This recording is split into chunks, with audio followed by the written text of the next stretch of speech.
Hey everybody, this is Ray with Blackstone Countertop Creations. We are here today doing two more countertop samples for customers that are looking. Well, we have one customer that wants a white base with some black marbling, and then another customer that wants a white base with some turquoise marbling. So as always, we're going to start by prepping our boards. This here is basic MDF. We can use this to do your countertops, or we can go right over your existing countertops, or we can do this for you on solid concrete. There's a whole bunch of different ways we can do this, but for samples, we're just going to use MDF.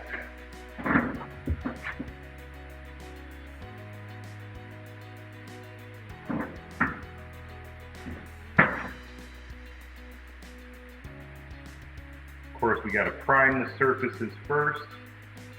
We'll just let that drain and see how far this goes.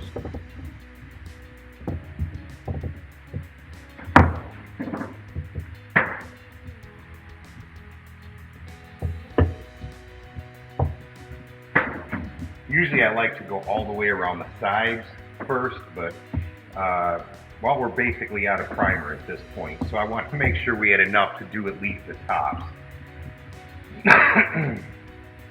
Once the boards are primed and the primer is dry and everything, normally we do a couple of different coats, especially if it was for a client's countertops. But for just samples, we're going to have such a thick coat of white on here today that one coat of white will do it. If we were going to be doing a black epoxy over the countertops, then we would definitely have to have a second coat to get all the way to, to cover up the light color underneath. Oh, this is a messy business, that's for sure. You don't bother wearing nice clothes to do this, because you are going to trash it.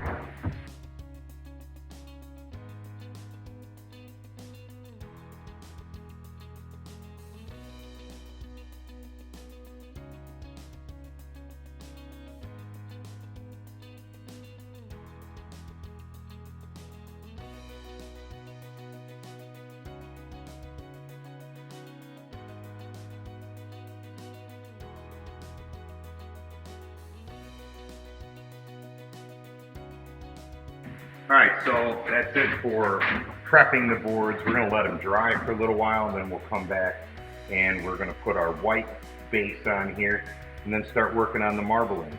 We'll get back to you in just a little bit. It's Taco Tuesday, so I'm going to go grab a bite to eat. Bye. Alright, so our boards are prepped.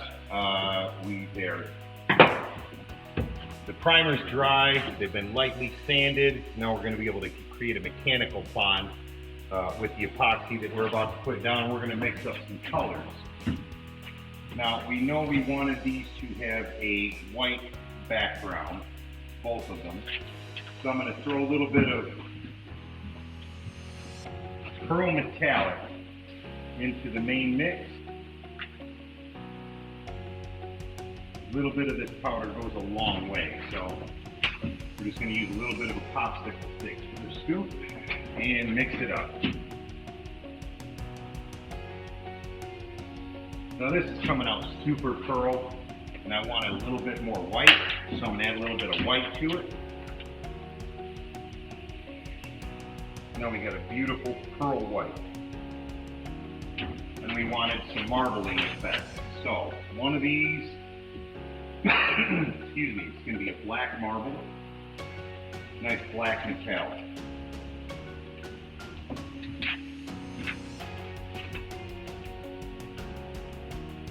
And then we'll use a nice teal metallic for the last one.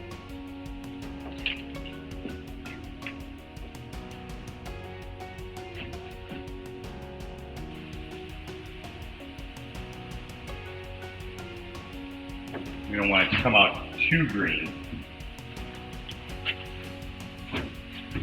Matter of fact, it did. It came out way too green.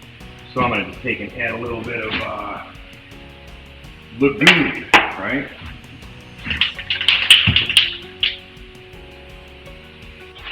And add half of this to each of these samples. Then we're going to chop it, get rid of any surface tension, and then we can go over it and heat it up, get rid of any bubbles. If you're going to try this at home, which I don't recommend you do, but if you're going to, I recommend you have a lot of boxes of these gloves around because this stuff is super sticky.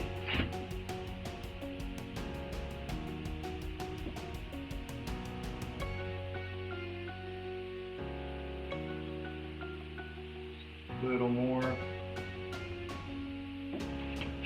Put the rest on this guy.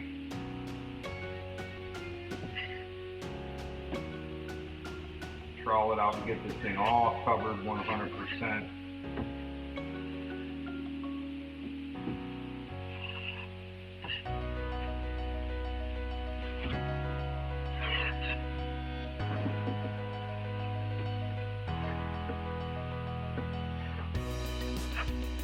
Take our chop brush, make sure that everything is good to go in a nice random pattern.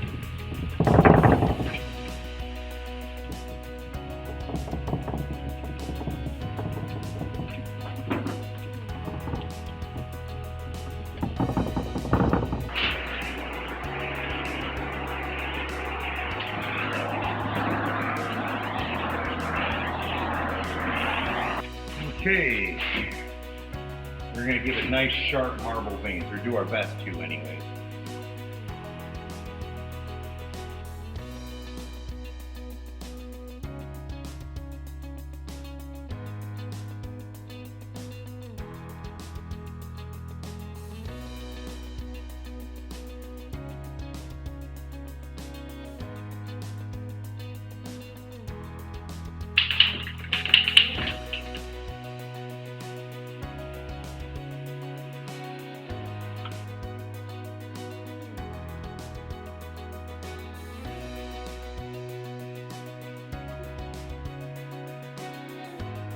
Now tomorrow, when we come back after these have sat all night, they're going to look very different than what you're seeing right now. I mean, don't get me wrong, I think this is cool, but it takes a little bit of time and stuff will start moving around all on its own.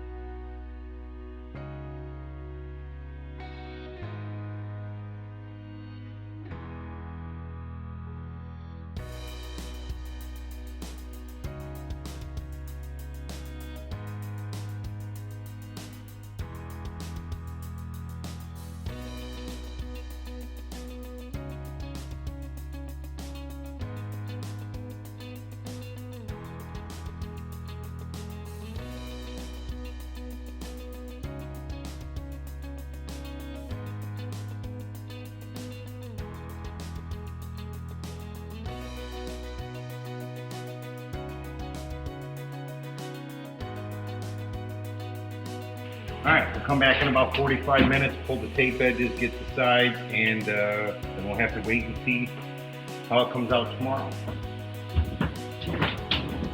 Alright, so when we left off, it was last night. We let these sit and cure overnight. It came out beautiful, but today we're going to install a top coat onto these products, right? We're just going to put it on one half so customers can see the half with the ultimate top coat and one half without. Now, why would you use a top coat? You use a top coat if you want these in your kitchen. You want them to be food safe. This client here is going to be using, they're going to be putting a wood stove on top of this surface. So we want the surface to be tough. We want it to be scratch and heat resistant. And that's exactly what that ultimate top coat does for you. You can go ahead and put a 500-degree pan right on top of it. You could have your wood burning stove on top of it. So in order to put on the ultimate top coat, we're going to have to rough it up with some sandpaper. And we're going to get right to it.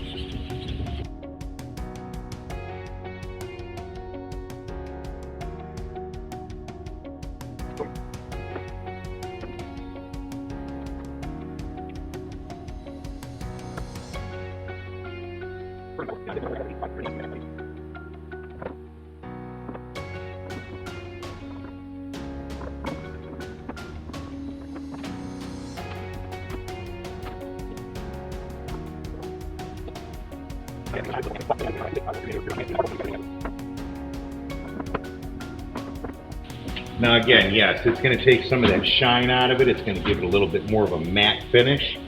But at the same time, this is what's going to make your countertop nice and food safe. If you're using it in an area where you're afraid it might be damaged, this gives it a nice hard coat. It's going to keep you from scratching it or doing any real damage to it. So there you go. That's how we do what we do. Give us a call at Blackstone Countertop Creations. If for your kitchens, your bar tops, your bathroom countertops, we can put this stuff just about anywhere, and we can even do your garage floor like this. Give us a call at 616-951-3170. Thanks.